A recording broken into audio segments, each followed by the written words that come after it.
Isang mapagpalang araw sa ating lahat. Ako si Godfrey Quizon and this is my devotion for today, December 23, Monday. So, nasa panibagong series na po tayo ng ating devotion called Christmas Week. Dahil ang ating devotion for this week po is all about Christmas or kapanganakan ng ating Panginoon. So, ang pangalan po ng ating series is called Emmanuel, God with us.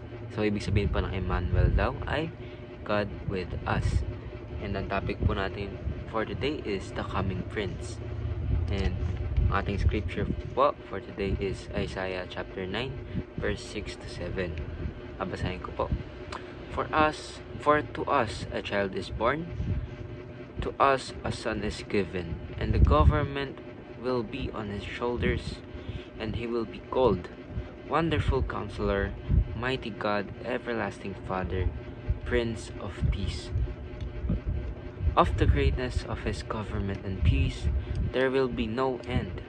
He will reign on David's throne and over his kingdom, establishing and upholding it with justice and righteousness from that time on and forever. The zeal of the Lord Almighty will accomplish this. So, ang ibig sabihin po ng ating scripture for today is, sa Old Testament pa lang po is, sinabi na ipapanganak ang ating Panginoong Jesucristo at mamumuno siya sa lahat, sa buong mundo. Hindi lang sa isang lugar, hindi lang sa Israel, hindi lang sa Jerusalem, kundi sa buong mundo. And of course, sa New Testament is na-fulfill nga ang mga prophecy na ito. And of course, sa Old Testament is puno ng mga promises na galing kay Lord, and sa New Testament naman is na-fulfill na mga promises nito. So, ang teaching po natin for today, ang unang teaching is the government of Christ began at His birth. Ibig sabihin lang po nito, ang ating pamumuno ng ating Jesucristo ay nagsimula na nung siya ay pinanganak. Ibig sabihin yung blessings na natatanggap natin, and of course yung ginawa ng ating Panginoon para ma-bless tayo. Siya na yung namuhay, siya yung nagpakita sa atin kung paano mamuhay ang isang perfect na tao, ang ating Panginoon. Pinakita na niya sa atin yung manual na yung mga dapat natin gawin dito sa lupa. Ang second teaching naman po natin is the government of Christ increases worldwide.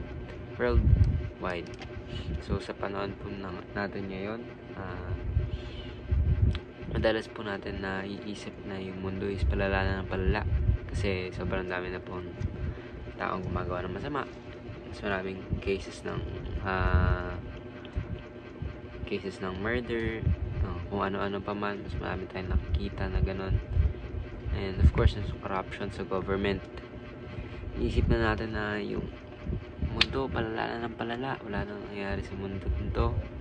Hindi natin alam kung kailan ba mapupuksa yung kasamaan. So, ang sinasabi po dito sa teaching natin is the government of Christ increases worldwide. Sabihin, yung iglesia ng ating Panginoon continue lang talaga na nag-i-increase, and of course gumagawa rin ng positive impact sa ating mundo.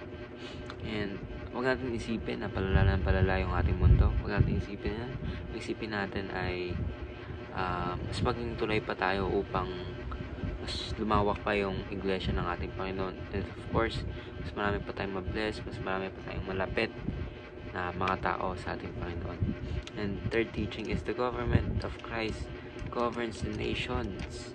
Lahat ng nations, pagmamayari ng ating Panginoon. Dahil ang Panginoon ang gumawa sa atin at naglikha sa atin. Of course, yung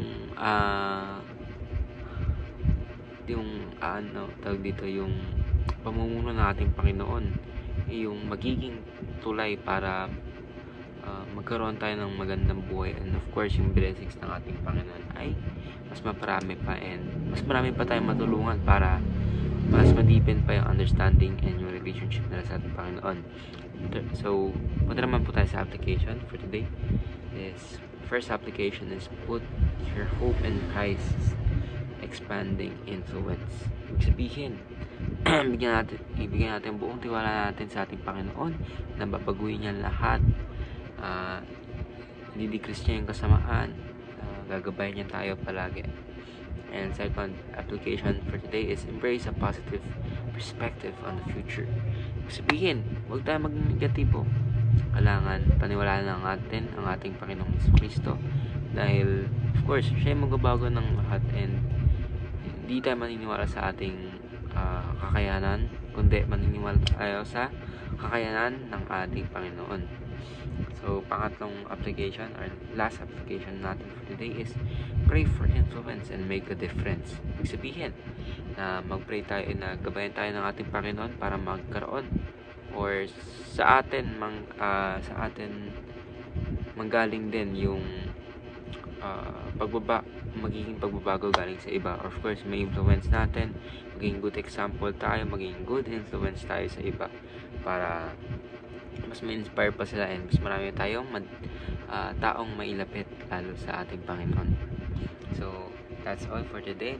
I'm Godfrey Quizon and this is my devotion for today, December 23, Monday. So, ayun lang po. Sana marami po kayong natutunan. Bye-bye.